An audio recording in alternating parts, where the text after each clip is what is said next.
नमस्ते दोस्तों। आज की बात एक ऐसी चीज़ पर जिसका सामना हम सब करते हैं। भारत में सर्दी सिर्फ मौसम नहीं होती, ये एक अलग ही दुनिया लेकर आती है। कभी हम इससे चिढ़ते हैं, कभी इसका मज़ा लेते हैं। मगर क्या आपने कभी सोचा है कि ठंड आखिर है क्या? ये सिर्फ मौसम नहीं, बल्कि एक पूरी वैज्ञानिक घटना है, जिसका हमारे शरीर और सेहत पर गहरा असर पड़ता है। कहीं रज़ाई की गर्माहट होती है, तो कहीं फुटपाथ की ठंडी ज़मीन, कहीं घर में चाय और पकौड़े की महक, तो कहीं ठंड से कांपता एक बुजुर्ग का शरीर। आज का ये वीडियो सिर्फ सर्दी का विज्ञान समझाने के लिए नहीं है, बल्कि भारत की वो असली तस्वीर दिखाने के लिए है जो हर सर्दी में दोहराई जाती है। एक तरफ घर में स्वेटर और हीटर है, दूसरी तरफ अखबार के नीचे सोने वाले बच्चे। ये वीडियो है सर्दी के हर पहलू पर, विज्ञान से लेकर समाज तक, आयुर्वेद से लेकर आधुनिक चिकित्सा तक, और सबसे ज़रूरी इंसानियत तक। क्योंकि सर्दी सबको एक जैसी नहीं लगती, और यही इसकी सबसे बड़ी सच्चाई है। ये कैसे पैदा होती है, हमारा शरीर इससे कैसे लड़ता है, इसके अच्छे और बुरे दोनों पहलू, और सबसे ज़रूरी इससे बचने के ज़बरदस्त और आसान उपाय। तो ये वीडियो अंत तक ज़रूर देखें। सबसे पहला सवाल, ठंड है क्या? साधारण भाषा में, ठंड गर्मी की अनुपस्थिति या कमी है। जब किसी चीज़ से थर्मल एनर्जी ऊष्मा निकल जाती है तो वह ठंडी हो जाती है। अब ठंडी मौसम कैसे आती है? दरअसल पृथ्वी सूरज के चारों ओर घूमती है और अपने अक्ष पर 23.5 डिग्री झुकी हुई है। जब हमारा हिस्सा उत्तरी गोलार्ध सूरज से दूर झुक जाता है तो सूरज की किरणें तिरछी पड़ती है।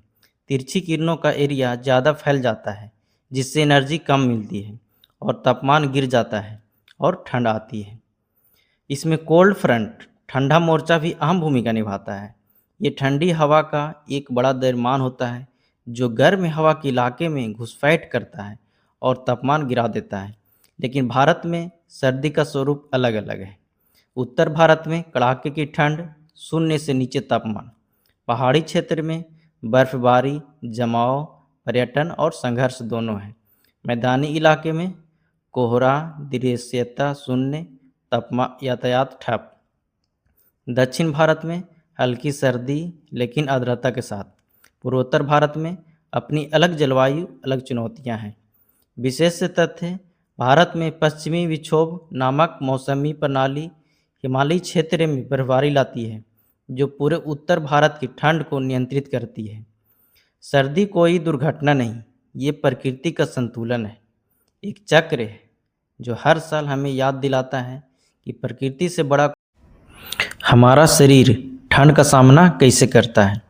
अब सबसे दिलचस्प हिस्सा, जब आपको ठंड लगती है तो आपका शरीर एक फुल प्रूफ सुरक्षा सिस्टम एक्टिवेट कर ले देता है। कमांड जाती है दिमाग के हाइपोथैलेमस को, जो शरीर का थर्मोस्टेट है। वैसो कंस्ट्रक्शन, शरीर सबसे पहले खून की नसों को सिकोड़ देता है ताकि गर्म खून शरीर के कोर, दिल, दिमाग, फेफड़े तक ही सीमित रहे। इसलिए ठंड में हाथ पैर पहले ठंडे पड़ते हैं। ठिठुरना या कंपकपी, अगर ठंड ज़्यादा है तो मांसपेशियां तेज़ी से सिकुड़ती, फैलती हैं, कांपने लगते हैं। ये एक एक्सरसाइज की तरह है जिससे बिना मूव किए हिट पैदा होती है। रोंगटे, ये हमारे पूर्वजों से मिली एक फीचर है। बाल खड़े होकर हवा की एक इंसुलेटिंग लेयर बनाने की कोशिश करते हैं, हालांकि इंसानों में अब ये ज़्यादा कारगर नहीं है।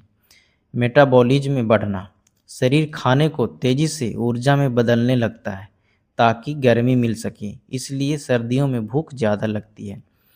जब ठंड पड़ती है हमारा शरीर एक जंग लड़ता है और ये लड़ाई हर सेकेंड चलती रहती है। बच्चे, बुजुर्गों और महिलाओं पर ठंड का असर।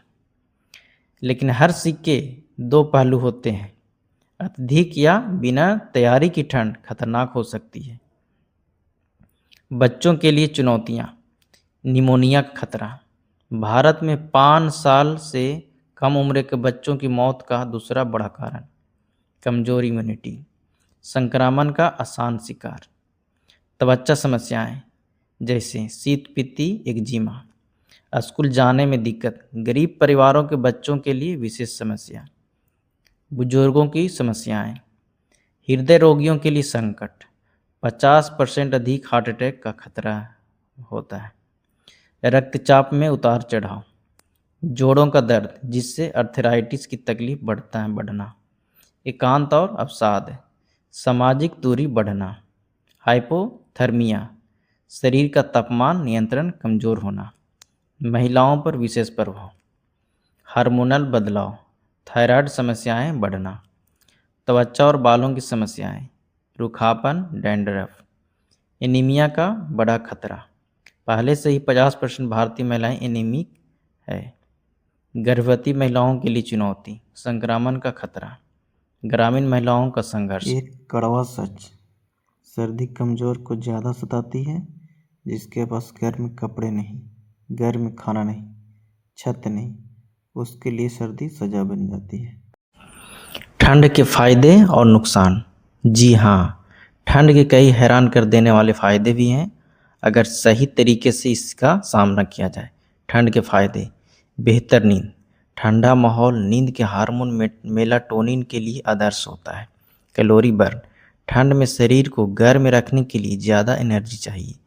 इम्यूनिटी बूस्ट, हल्की ठंड शरीर को इम्यून सेल्स को एक्टिवेट करने का संकेत देती है।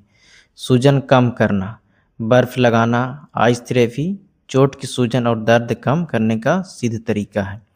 त्वचा और बाल, ठंड में पसीना कम आता है जिससे त्वचा के रोम छिद्र बंद रहते हैं। मानसिक ताजगी, ठंडी हवा में सांस लेने से अलर्टनेस बढ़ती है और मूड फ्रेश होता है। ठंड के नुकसान और खतरे, सर्दी, खांसी, जुकाम, फ्लू और कोविड, ठंड में वायरस ज़्यादा सक्रिय रहते हैं।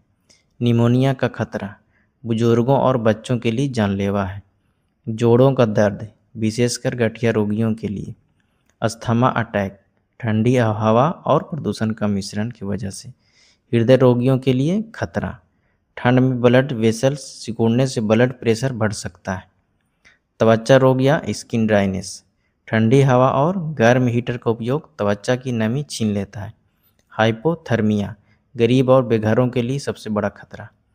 फ्रोस्ट बाइट, अत्यधिक ठंड में शरीर के टिश्यू जम जाते हैं। आयुर्वेद से सर्दी का रिलेशन, हमारे पूर्वज हजारों साल पहले ही समझ गए थे सर्दी का विज्ञान। आयुर्वेद में है इसका पूरा इलाज। क्या खाएं आयुर्वेद के अनुसार? गर्म तासीर वाले खाद्य, घी शरीर को अंदर से गर्म रखे, तिल और तिल के लड्डू कैल्शियम और गर्मी, गुड़ आयरन और प्राकृतिक मिठास के लिए, सौंठ सूखी अदरक पाचन और इम्यूनिटी के लिए। अनाज और दालें में बाजरा सर्दियों का सुपर फूड, जौ हल्का और पौष्टिक, मक्का गर्मी देने वाला, उड़द की दाल प्रोटीन और ऊर्जा के लिए। पेय पदार्थ, हल्दी वाला दूध प्राकृतिक एंटीबायोटिक है। आयुर्वेदिक काढ़ा, तुलसी अदरक काली मिर्च का। बादाम और खजूर का दूध पोषण से भरपूर है। मौसमी सब्जियां जैसे गाजर मटर पालक चुकंदर मेथी सरसों का साग शलजम और मूली। क्या ना खाएं? ठंडा पानी और ठंडे पेय, अधिक दही और छाछ, बासी और प्रोसेस्ड खाना, अधिक नमक और तेल। आयुर्वेदिक दिनचर्या, सुबह तिल के तेल की मालिश करें, गुनगुने पानी से स्नान करें, धूप सेंकना प्राकृतिक विटामिन डी मिलेगा, योग और प्राणायाम करें, कपालभाति भस्त्रिका। आयुर्वेद सिर्फ इलाज नहीं जीने की कला सिखाता है। सर्दी में स्वस्थ रहना है तो वापस लौटिए अपनी जड़ों की ओर। आधुनिक विज्ञान और सर्दी, आधुनिक विज्ञान ने खोले हैं सर्दी के नए राज। विज्ञान क्या कहता है? वायरस और ठंड का रिलेशन, ठंडी हवा इक्वल है सूखी हवा का, नाक की श्लेष्मा परत सूखती है, प्राकृतिक बचाव कमज़ोर पड़ता है, रेस्पिरेटरी वायरस को मौका मिलता है। मानसिक स्वास्थ्य पर प्रभाव, धूप की कमी से सेरोटोनिन का स्तर गिरता है, विटामिन डी की कमी 80% भारतीय पहले से ही कमी से जूझ रहे हैं। मेलाटोनिन हार्मोन का असंतुलन, नतीजा आलस्य उदासी चिड़चिड़ापन। वैज्ञानिक नाम सीजनल इफेक्टिव डिसऑर्डर SAD या मौसमी भावनात्मक विकार। भारतीय संदर्भ में विशेषता, शहरों में स्मॉग का दोहरा प्रहार, प्रदूषण प्लस ठंड बराबर श्वसन तंत्र के लिए खतरा। ग्रामीण क्षेत्रों में धुआं, चूल्हे से समस्याएं। वायु प्रदूषण से हृदय रोगों का खतरा दोगुना। विज्ञान ने समस्याएं खोजी हैं पर समाधान भी दिए हैं। ज़रूरत है तो सही जानकारी की और उसे सर्दी से बचने के उपाय और क्या खाएं क्या पहनें। सर्दी से लड़ना है तो तैयारी पूरी होनी चाहिए। ये हैं कुछ ज़रूरी टिप्स। पहनावा 3 लेयर तकनीक अपनाएं। पहली लेयर में सूती कपड़े या रेशम का कपड़े पहने प्राकृतिक इंसुलेशन के लिए। दूसरी लेयर में ऊनी स्वेटर या आधुनिक जैकेट पहने। तीसरी लेयर में वाटरप्रूफ जैकेट जो बारिश और हवा से बचाव के लिए, विंड चीटर तेज हवा के लिए और शॉल का उपयोग करें। सर्दियों का आदर्श आहार सुबह का नाश्ता में बाजरे की रोटी और गुड़ लें। पोहा या उपमा, अंडे या पनीर प्रोटीन युक्त, बादाम और अखरोट। दोपहर का भोजन में ताज़ी सब्जियों की दाल या राजमा, चावल या रोटी, सलाद हल्का गर्म। शाम का नाश्ता में गर्म सूप, टमाटर, मशरूम, विंटर वेजिटेबल, मूंगफली या भुने चने, हर्बल चाय। रात का खाना में हल्का और जल्दी पचने वाला खिचड़ी और वैदिक संपूर्ण आहार, दूध और हल्दी वाला दूध। सर्दी में यात्रा और कामकाज। सर्दी भारत की रफ्तार थाम देती है। यातायात से लेकर रोजगार तक सब प्रभावित हो जाती है। यात्रा में चुनौतियाँ, रेल यात्रा, ट्रेनों की देरी, कोहरे के कारण, ठंड में प्रतीक्षा, स्टेशनों पर यात्रियों की दुर्दशा, गरीबी, यात्रियों की समस्या, गर्म कपड़ों का अभाव, सड़क यात्रा, दृश्यता शून्य कोहरा के कारण, सड़क दुर्घटनाएं बढ़ना 40% अधिक होती है, हाईवे बंद होना पहाड़ी इलाकों में, कामकाज पर प्रभाव, मजदूर वर्ग, निर्माण कार्य रुकना, दिहाड़ी मजदूरों को रोजगार जाना, ठंड में बाहर काम, स्वास्थ्य पे खतरे, किसान, फसलों पर पाला प्रभाव, सब्जियों की कीमतें बढ़ना, पशुओं की देखभाल की चुनौती। ये तस्वीर है भारत की जहां एक तरफ एसी कारें में बैठे लोग हैं, दूसरी तरफ ठंड में साइकिल चलाते मजदूर। सर्दी में भारत की रफ्तार धीमी हो जाती है पर कुछ लोगों के लिए तो जीवन ही थम जाता है।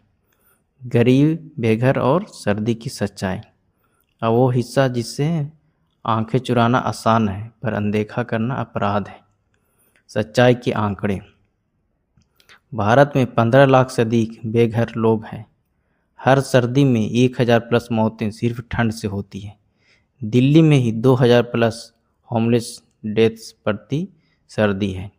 60% बेघरों के पास पर्याप्त गर्म कपड़े नहीं हैं। आपके लिए सर्दी मतलब नए स्वेटर, हीटर, हॉट चॉकलेट, पर किसी के लिए मतलब है जीवन और मृत्यु के बीच का संघर्ष। एक पुरानी रजाई जो आपके घर में अनुपयोगी पड़ी है वो किसी की पूरी सर्दी बचा सकती है। एक गर्म सूप जो आपके लिए स्नैक है वो किसी बच्चे का पूरा भोजन हो सकता है। हम कब समझेंगे सर्दी से लड़ना अकेले नहीं, सामूहिक रूप से संभव है। प्रदूषण, ग्लोबल वार्मिंग और बदलती सर्दी। सबसे खतरनाक बात, अब सर्दी पहले जैसी नहीं रही। प्रदूषण ने बदल दिया है इसका स्वरूप। भारत की नई चुनौती स्मॉग। रचना कैसे होती है? धूल प्लस प्रदूषण प्लस कोहरा इक्वल टू स्मॉग। प्रभावित शहर है दिल्ली, कोलकाता, लखनऊ, पटना। स्वास्थ्य पर प्रभाव, सांस की बीमारियां 300% बढ़ोतरी हुई है। आँखों में जलन और संक्रमण होती है। त्वचा रोग होती है। कैंसर का बढ़ता खतरा। ग्लोबल वार्मिंग का प्रभाव, अनियमित मौसम, समय से पहले सर्दी, अनपेक्षित गर्म दिन, बारिश और ठंड का मिश्रण, हिमालयी ग्लेशियर पिघलने की रफ्तार बढ़ी, नदियों का प्रवाह प्रभावित, भविष्य में पानी की कमी का खतरा। सर्दी अब प्रकृति का उपहार नहीं, मानव जनित समस्या बन गई है। हमने ही बनाया है ये प्रदूषण, हमने ही बढ़ाया है ग्लोबल वार्मिंग और अब भुगत रहे हैं परिणाम। लेकिन अभी भी वक्त है, छोटे छोटे प्रयासों से हम बदल सकते हैं भविष्य। अंतिम संदेश भारत समाज के लिए। इस लंबी यात्रा के अंत में एक बात स्पष्ट है, सर्दी हमें सिखाती है सहन शक्ति, ठंड सहने की क्षमता, तैयारी, पहले से तैयार रहना, सामूहिकता, एक साथ रहने की आवश्यकता। संवेदनशीलता, दूसरों की पीड़ा समझना। भारत की सर्दी दोहरी है, एक तरफ गुलाबी ठंड, दूसरी तरफ कड़वी हकीकत। पर हर समस्या का समाधान है और वो समाधान हमारे हाथों में है। क्या आप कर सकते हैं? व्यक्तिगत स्तर पर फालतू गर्म कपड़े दान करें, स्थानीय आश्रय गृहों में स्वयं सेवा दें, गरीब बच्चों के लिए सूप की व्यवस्था करें। सामाजिक स्तर पर सामूहिक कंबल वितरण अभियान चलाएं, अस्लम एरिया में मोबाइल मेडिकल कैंप खोलें, स्ट्रीट फूड वेंडर्स को गर्म कपड़े डोनेट करें।